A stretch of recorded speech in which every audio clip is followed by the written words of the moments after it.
Hi Shane, here's your new 8 MCR, mate. So I'll do a quick walk around the outside for you. The flashing light from the roof is inside the box with all your filters. The additional counterweight, once that arrives, we'll send it off to you. So I'll start at the front for you. So we've got the forks on it at the moment. All the attachments are packed up. I'll show you them in a sec. This is the connect hitch on the machine. Coming up, this is your main auxiliary A, and then main auxiliary 2. So that's your high flow lines. And then you've got, this is the connector for the tilt hitch. So top, bottom. So you can see here it says T and B. Top means the top hitch is working. So when you use the hitch switch, the top will work, and when you put it to the bottom on the tilt hitch, that'll work because the tilt hitch is detachable, of course. So we're on the top at the moment. So to connect, it's quite simple. You just hold this lever, pull this up, and you pull this lever down, and this blanking plug comes out. That's just to protect the couplings when you're not using the tilt hitch, so that they're not just exposed. So they're the couplings. And then the block just comes up from the tilt hitch when you connect it, plug it in, and I'll pretend that this is the block for now. Plug it in, pull this lever all the way up, click, it's in, and then make sure you move across the tap to the bottom so the bottom hitch works, not the top hitch.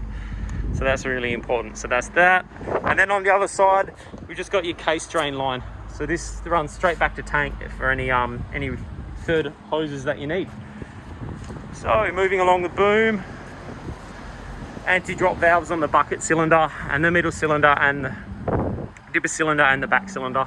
You have your offset up there, your SWL. You got your work lights at the top, some mirrors, blade that has an anti-drop valve on it as well. I'll come around the outside. So in here you got diesel, water bottle for the wipers, and then just make sure that's closed. Come around the back, your travel alarm up there. In here you got your filter, alternator, engine oil fill point. Your 2 fuel filters are there. This is your fuel lift pump, and then there's a pressure sensor just here. That senses to make sure that the lift pump is working properly and that the high pressure pump's receiving fuel. If it's not, so if you run empty of fuel, or if you have a problem with this lift pump, or if there's a hose or something goes wrong, it won't let the engine start because it won't let it start without enough fuel pressure. So we always check that first, but anyway, that's that sensor. Normally what happens is you run out of fuel and the engine won't start. So yeah, make sure you don't run out of fuel, I guess. Easy one on that. E-stop here on the outside. Then we have the battery isolator, and then that's the starter motor isolator. The battery's inside that box. Always have to leave that lid on. You can't run it without the lid off. It'll too much heat for the battery. So then we've got the coolant. This is a hydraulically controlled fan for cooling. So if it gets hotter, the computer will turn it up to run faster. So your control valve there, the big blue thing. The track's really important to run the pressure correctly. So, the tension. So it shows you on here, but if there's a little gauge that's going to be in your box of parts, make sure you use it properly. You can't run the tension too tight, but you also don't want to run it too loose. So just read the operator's manual on that to get it spot on. It's quite important to get that tension always correct. Coming into the cab, so you got your emergency stop, the UHF, fire extinguisher, and the risk assessment. We've emailed you, but also here's a copy there for you. This is that gauge for the track tension. Okay, so the controls, you'll get used to them pretty quick, not too hard to pick up. Turn the screen on. So power off, excavator mode, skid steer mode, aircon, so fan speed, temperature, air conditioner on and off. This is your control wheel, so you press this button for menu, then we turn the knob to change it. You can press down on the knob to enter, and then we can see that there's no error codes. So just play with that, you can control your settings. In here, the main one really is just to go to the attachment symbol, which is this one. And then in here, we can pull down on the knob and we can change our flow rate. So this suits changing the flow for your attachments.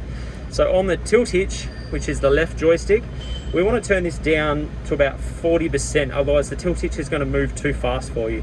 So I'm going to set that now for you, but you can play with that and increase or slow down the speed to suit what you want to do. So I'll just check that that's saved. Yep, beautiful. If you press this button here, it just turns the camera on and off. So that's the rear view camera looking out the back. Auto idle, windscreen washer, windscreen wipers, lights, flashing beacon, continuous flow for your auxiliary, travel alarm. This is your radio, key. Regularly I get caught doing this, but if you leave the key on and you just use this start and stop, so we'll turn the engine on. Oh, excavator mode only to start. Engine's on. If you press the stop, everything turns off, but the ignition and everything is still on. So if you just stop the engine that way and get out and go and have lunch, everything's running, including the aircon fan. You can drain the battery pretty quick. So if you're getting out of the machine, make sure you turn the key off. All right, and then across this side, this is a hydraulic hitch switch. So you pull that lock back, push the button down, and then the hitch will pull itself in. When you let go of that, the hitch will push itself out. This is an alarm, so when you're not having anything attached, it's going to be beeping at you saying, hey, my hitch isn't connected properly. But if you're lifting using the lifting eye on the back there, you're lifting with that, you're not going to have an attachment on, so the alarm's going off at you. Hold this down for 3 seconds and that will stop the alarm going off. This is a bucket inverse switch, so when you're on skid steer mode with a skid steer bucket, it wants to go a particular way. As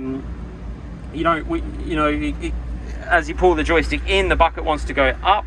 But in excavator mode, it's the opposite. As you pull the joystick in, the bucket wants to come this way. So we just have a switch there that switches the direction that works. This is smart excavator mode. So always leave it in this boom here. What that does is when you use this joystick, I'll show you. So when we use this joystick, this boom here, backwards and forwards. When I use this joystick, you'll notice the dipper stick and the middle cylinder, they're both moving at the same time. That makes this 2-piece boom feel like a 1-piece boom, so you can just jump on it and operate it. The problem sometimes is you want to be able to use the 2-piece boom properly. So what you can do is you hold this button down as you're operating. Now this joystick will only do the middle cylinder up and down. And then while you're holding that button down, this joystick will only do the dipper stick cylinder. If you want to run it in manual mode, you can. You press it across here, and then you use this additional foot pedal to control the extra piece in the middle. But I don't recommend you do it. This automatic mode works so well, and you just play around with it and then hold the button down when you want to use the middle cylinder, and then you're back to the rear cylinder when you let go of the button.